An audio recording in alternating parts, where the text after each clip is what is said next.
Welcome to EB5 Investment Voice, where attorney insights intersects with immigration investments. If you are a foreign investor, domestic fund manager, or enterprising entrepreneur and want to get the most out of the EB5 program, you have come to the right place. I'm Mark Deal, and I'll be your co-host on this journey. I'm joined by your host, Mona Shaw, and other attorneys at Mona Shaw & Associates, as well as immigration leaders from around the world. So let's get into EB5 Investment Voice. Mark, we're back in business. We are back in business. That's a good thing, right, Mona? It is. John, you got it right. Yes, it's an amazing decision. Great work by all the lawyers. I think it's the correct decision, and it was vindicated by the judges granting the temporary restraining order. For the person that's listening to the show for the first time, John was on the last episode and basically predicted this would happen right at this timing. So, of course, after the show, I'm going to ask him when my 401k is going to come back. But John, yeah, you hit it right on the head.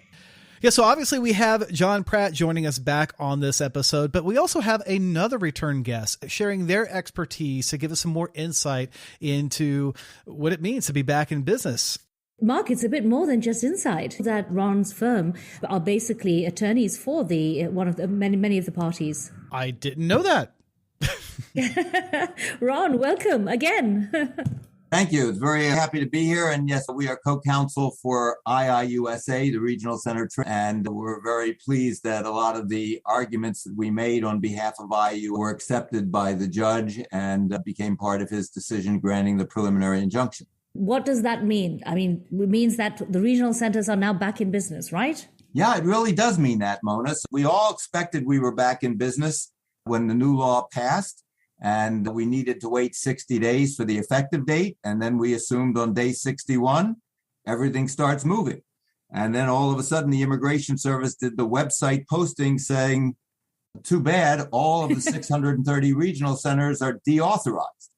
And we thought that was ridiculous. And we ended up filing litigation to hopefully get a court say it was ridiculous. And the court agreed. So the bottom line is everything has been stopped because the Immigration Service said all of the regional centers have lost their designation.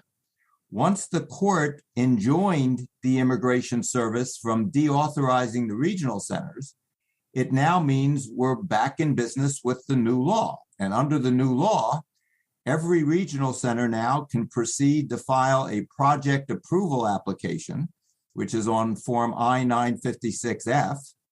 And as soon as the project approval application is filed, not approved, but filed, then investors can file I-526 petitions. I'm going to ask you about that again. We're back in business. I'm going to ask you about that again in a moment, Ron, but I want to ask both of you, John and Ron, when we read that decision, I know Rebecca and I were just, wow, this is an amazing decision by Judge Chhabra, and it had unusually detailed language. John, is that usual?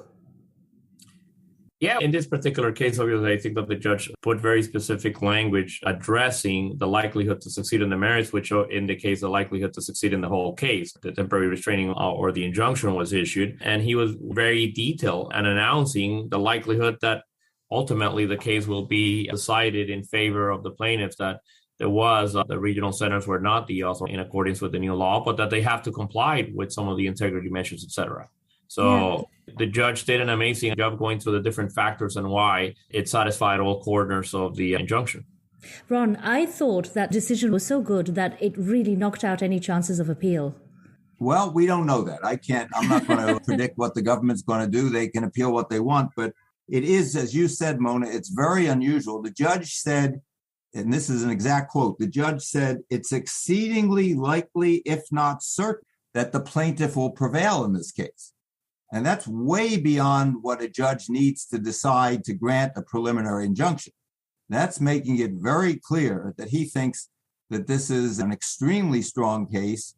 And hopefully when he finally makes his final decision on summary judgment, it'll be consistent with that. So we feel very good about Judge Chhabra understanding the issues and deciding correctly.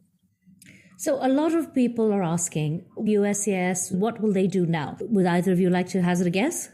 On page 13, when the judge says the agency may do whatever it is reasonably necessary to ensure that the existing regional centers comply with the Integrity Act, and the AILA EB5 committee submitted some questions because I still think that there's some unanswered questions. And I'd like to get Ron's take on that. For example, what happens to a regional center that has foreign ownership? Can they file I-526s? They may not be in compliance with the new act. That's a good point. That's a really good point, John. I would say that the regional centers do not need to do anything to continue their designation. They are designated as regional centers.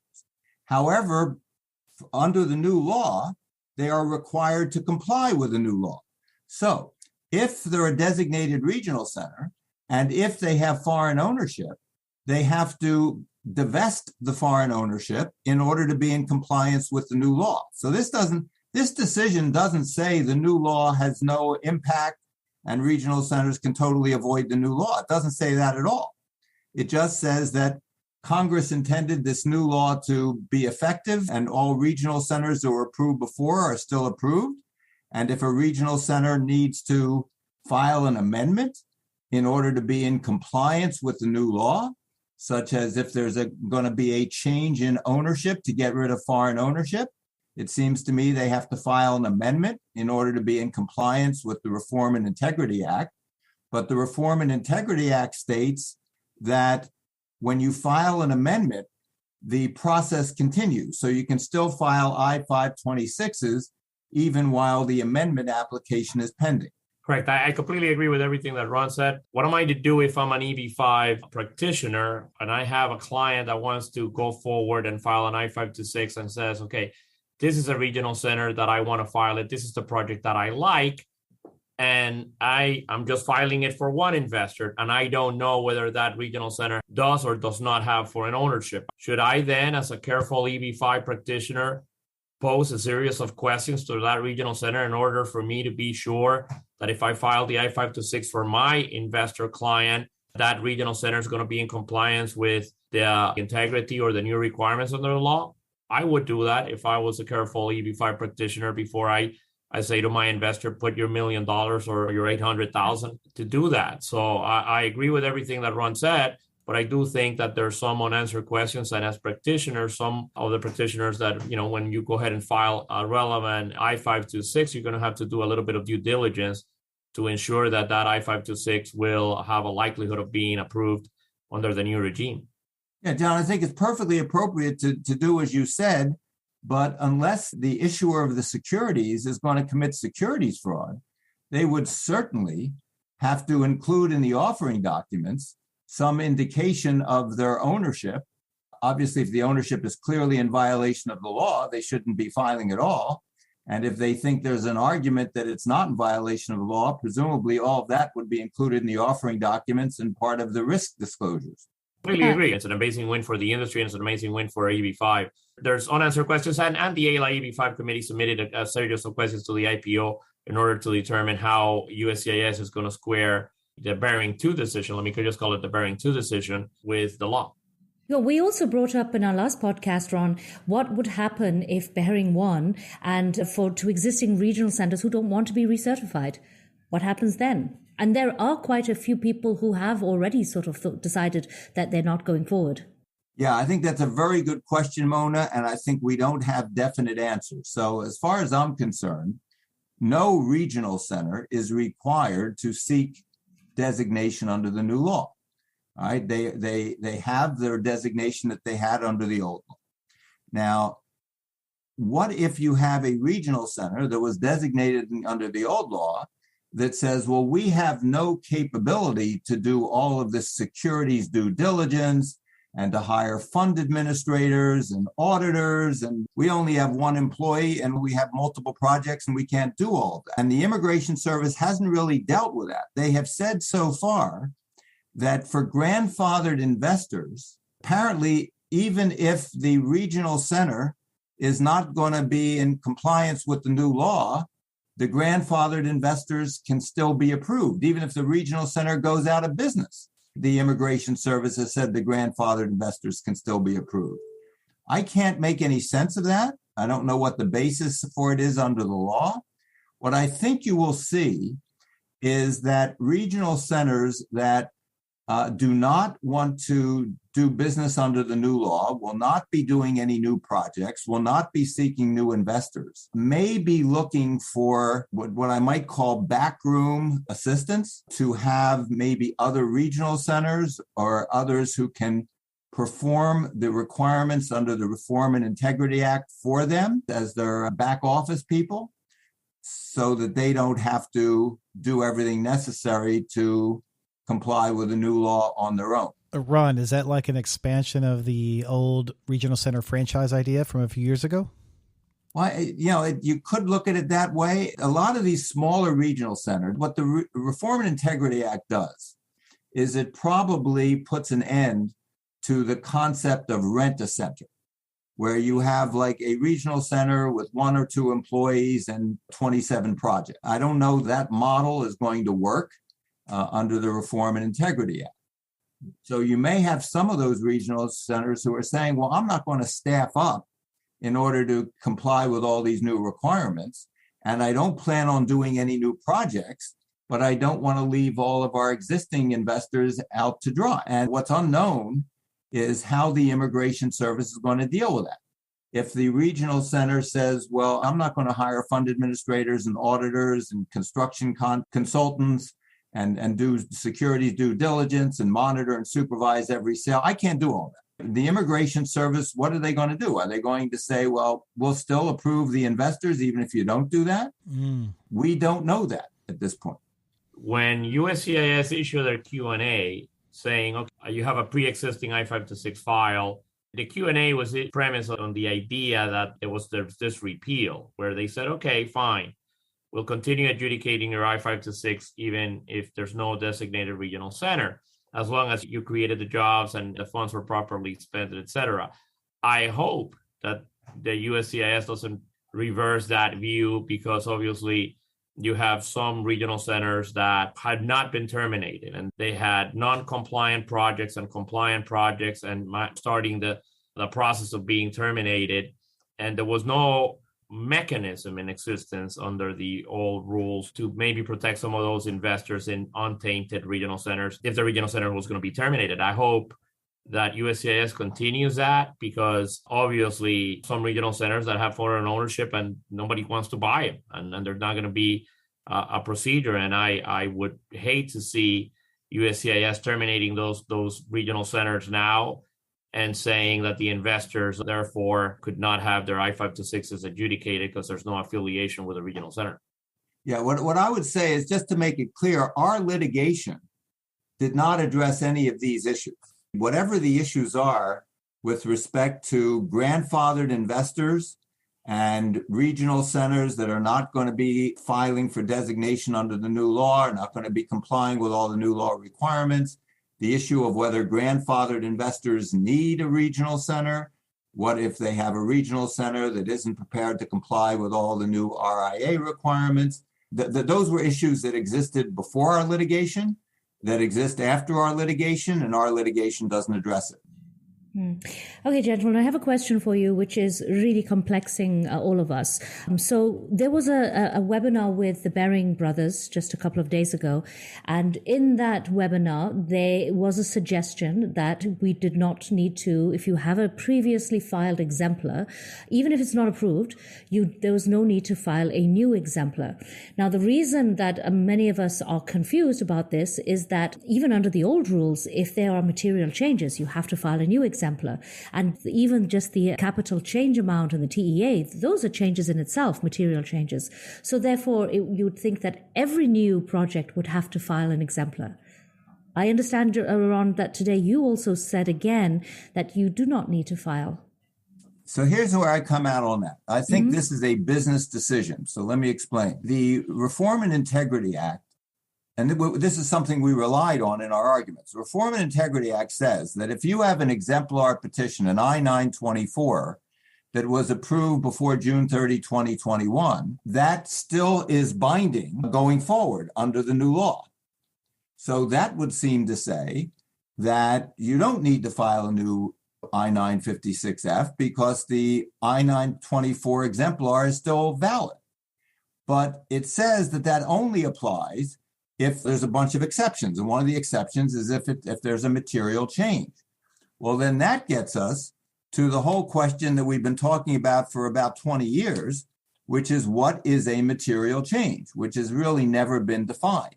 So if you have the exact same project, creating the exact same number of jobs in the same geographical area, taking exactly the same amount of time to construct, and the exact same construction expenditures, all the things that are relevant to an EB-5 project, if that's all the same, and the only changes are things to comply with the Reform and Integrity Act, change in investment amount, change in securities compliance procedures, is that a material change?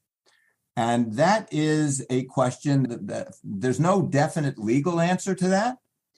And there is a business decision aspect to that. If you're high risk, you may want to say, well, I don't believe I need to do anything because I don't think this is a material change and we're going to go forward. Or if you're low risk, you're going to say, well, even though there's an argument it's not a material change, I think the safest thing to do is to file the I-956F. And I think the investors will be more comfortable if they know we've done that. I know I'd certainly be more comfortable if I was one of the investors. What do you think, John? I completely agree with what Ron said. I mean, I think it's a matter of how you risk or your risk tolerance is. Again, the agency has never properly defined. I mean, in a deposition one time I argued, give me the difference between a change and a material change. There has to be a difference, and they couldn't even answer that. So I think that knowing how the agency operated in the past, though, and knowing how the agency operates, obviously there's a lawsuit, and again, it's an amazing victory, that there's no doubt about it.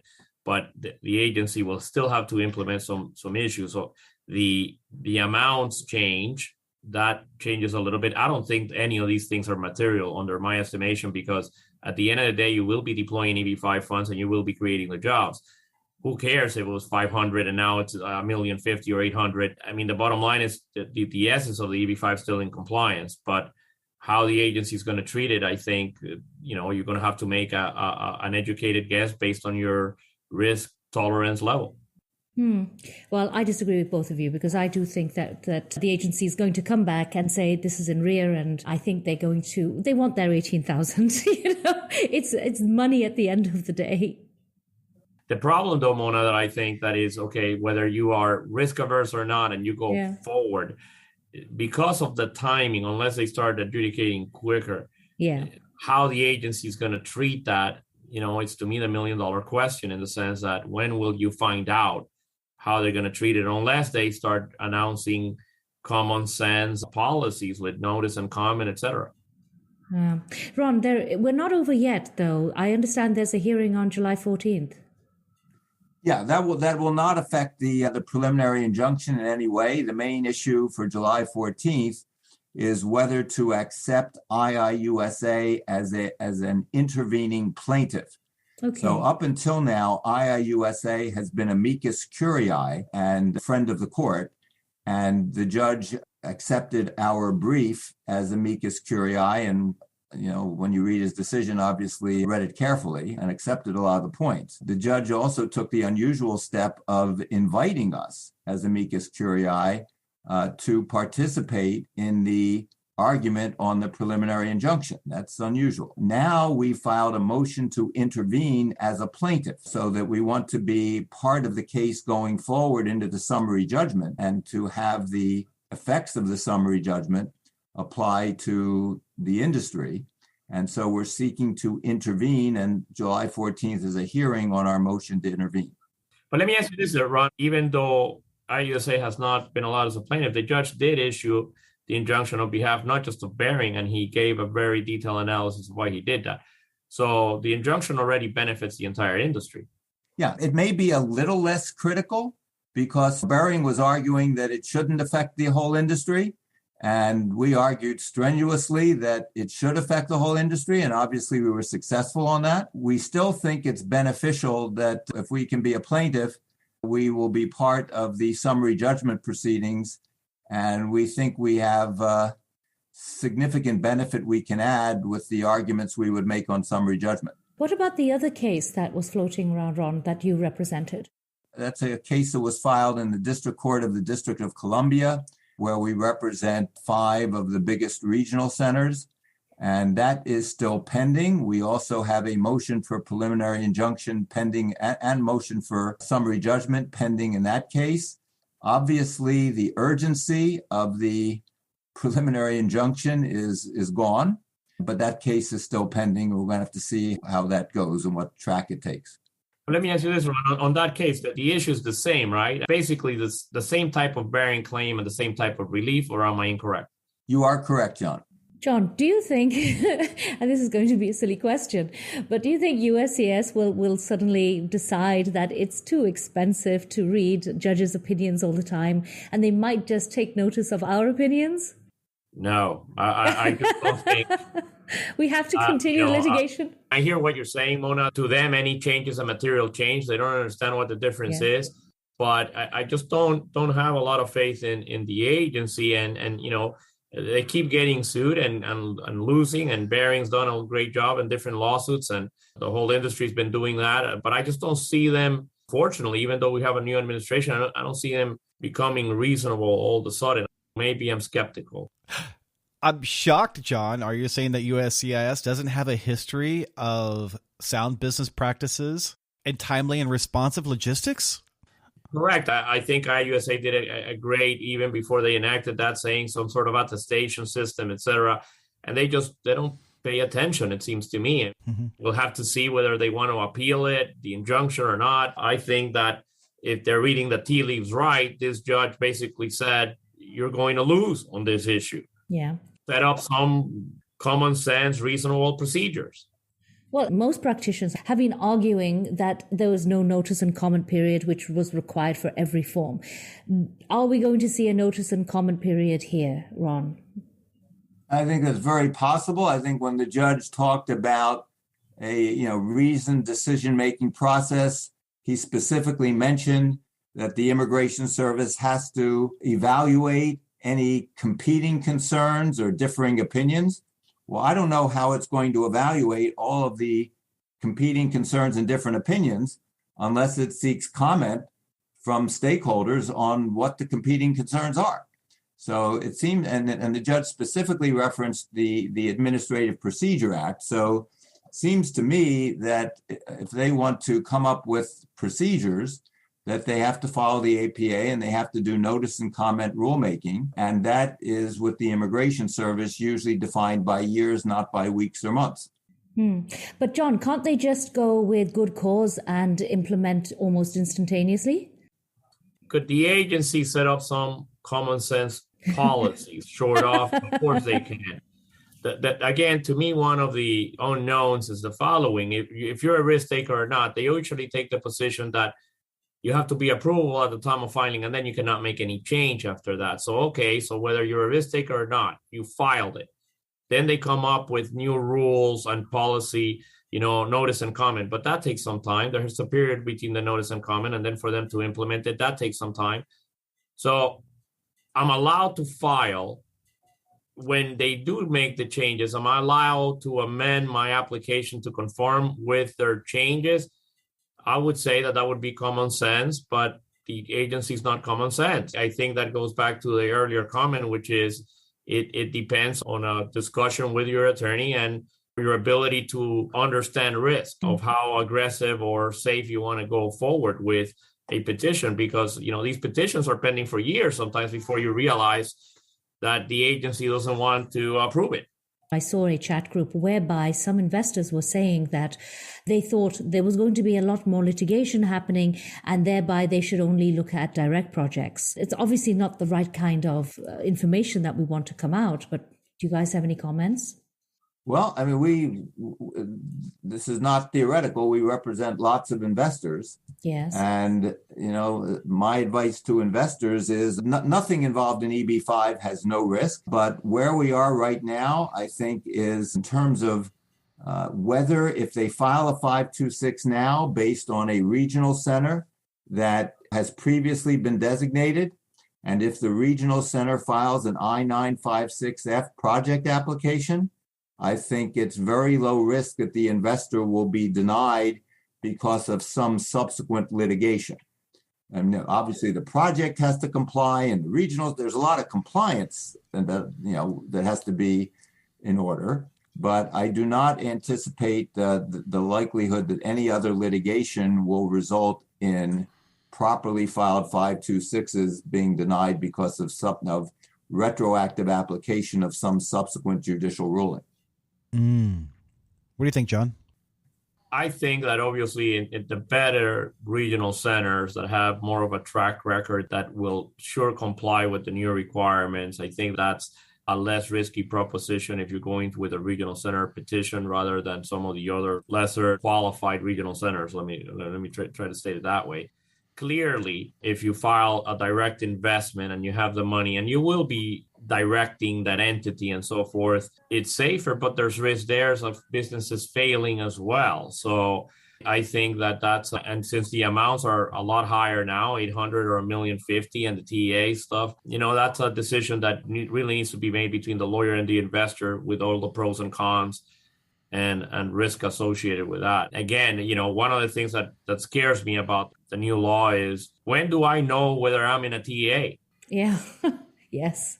I like the environment where I had a safe harbor because my state gave me something saying I'm in a TA. Now, when do I get to know whether I'm really in a TA and whether my 800 is okay? Now, there's educated guesses about it, but until USCIS makes the final determination, do I have 100% certainty? I don't think you do have 100% certainty. Ron and John, there has been a lot said about Senator Grassley, both in comments preceding the litigation and during the litigation. And I really felt like Judge Chabra really dismissed all of that and really dismissed Senator Grassley's views, talking about that little speech he gave from the Senate floor. I don't think it was done at the Senate floor. I thought it was beautiful in the decision. I think it dispelled it as being, on page 8, he talks about the agency points a statement by Senator Charles Grassley, and it discusses that the government initially asserted that he made the statement on the Senate floor, but the congressional record is unclear on that question. So I think Grassley regrets not making it on the Senate floor and saying, this is what I wanted. I think he was trying to cure it afterwards. What I thought was also surprising, though, is the government conceding that during the lapse, only Section 610B lapsed, not 16A, because there was going to be litigation in that arena as well, had the new law not passed. What do you mean by 16B, 16A for our listeners, John? Well, 16A created the regional center, but 16B then had a set aside, and there was going to be litigation, and there was litigation filed, and I think Bering actually had filed litigation on that area as well, saying, you know what? The regional center was not lapsed. The set-aside was lapsed, but not the regional center itself under 610, because that did not have a sunset date. And I was kind of shocked to read the decision where the government apparently conceded that in oral arguments in this case. Yeah, the government kind of painted itself into a corner and didn't know how to get out. They had to justify why it was that regional centers, after June 30, 2021, were required to file annual statements with filing fees if the program ended, and if the end of the program terminated the regional centers. So in order to justify the annual statements and accepting the fees, they had to say, well, Section 610A allowed them to, somehow the program continued, but just there weren't any visa numbers authorized or set aside.